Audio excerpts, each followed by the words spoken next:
Hi and welcome back to my channel. So today I'm going to be teaching you how to do a purl stitch or stockinette. So a purl stitch is where all stitches are to the back of the work. So as you can see, it's kind of double-sided. So you have one row which is, one side which looks kind of like a little braid. And then if you flick it over, you've got this side where it is all of the knits. So what we want to start doing is, after you're cast on, the first thing that you want to do is you want to work a knit. So we're going to do a knit row. I've already done a tutorial on knit stitch, so I will link that below if you wanted to have a look at that. I'm just going to go through and finish this row as a knit.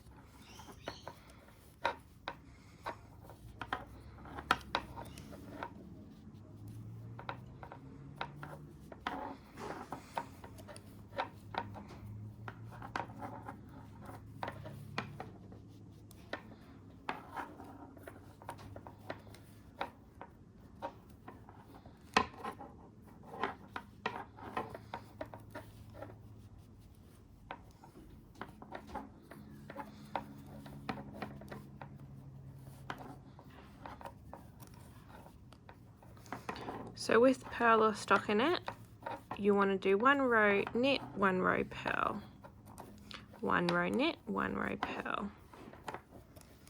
So we've completed our knit row, and as you can see, all of the stitches are at the back of the work. So we're going to flick it over, and we need to go on to our purl row.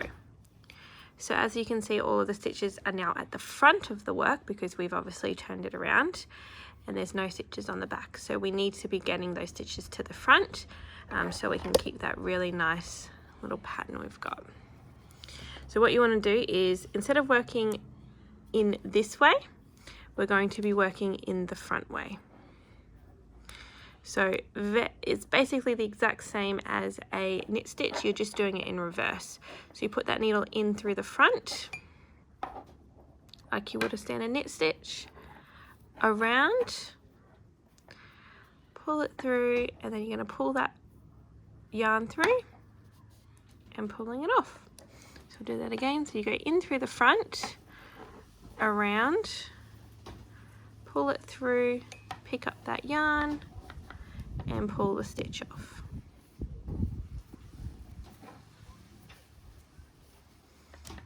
So I'm going to try and get it this way for you to be able to see from the top end. So as you can see, we're only going through that one hoop there. Around, through,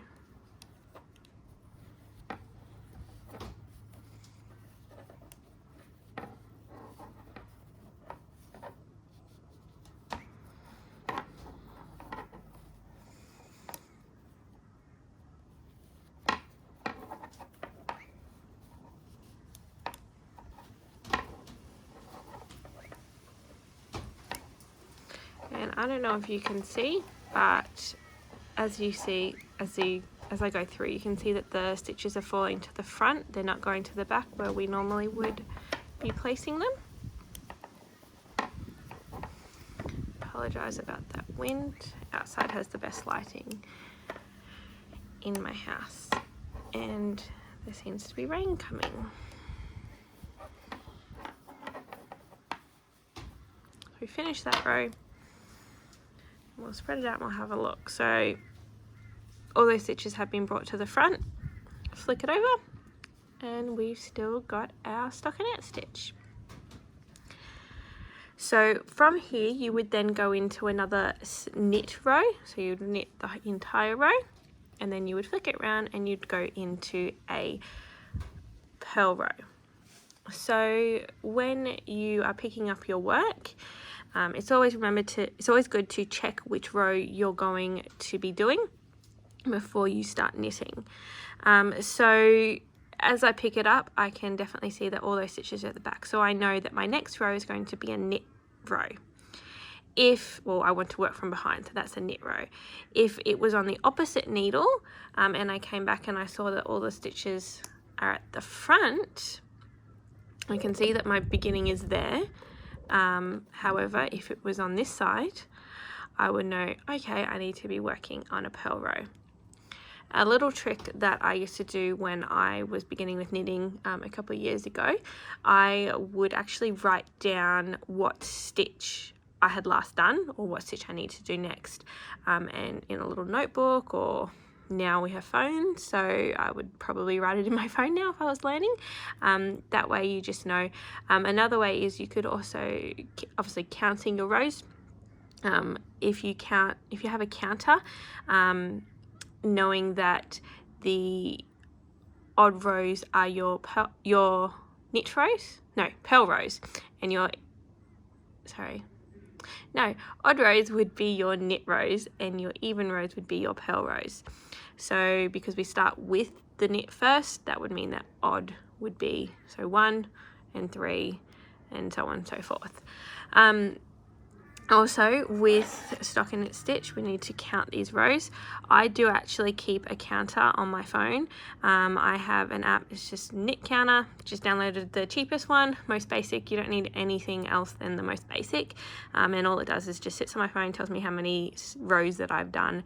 And I find I'm always pretty current with it, unless I'm working on more than one project. So the way to count, so there are two ways. I prefer doing the second way, which I'm going to show you, but I'm going to show you both. So we're going to count from the stockinette side. So as you can see, there's a little bar in behind. So you would count each of them. So you go 1, 2, 3, 4, 5, 6, 7, 8, 9. Obviously you would do it on a flat surface so it wouldn't crumble in like it did with me then. So now we're going to do on the knit side. So I've got it nice and flat. So I prefer this side because you can see where the stitch was. So I'm going to start from the top. So we've got 1, 2, 3, 4, 5, 6, 7, 8, 9. So what you want to count is, see how you've got that little groove there, little groove that's going in there, that's one row.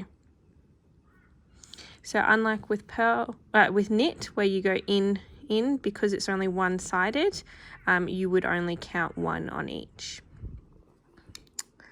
So that was my tutorial on stockinette. If you have any questions, just leave me a message. I do have an Instagram, EMILYA KNITS. You're more than welcome to send me a message on that and I can assist you in any way possible. I hope this tutorial was helpful and I look forward to you in my next tutorial. Thank you.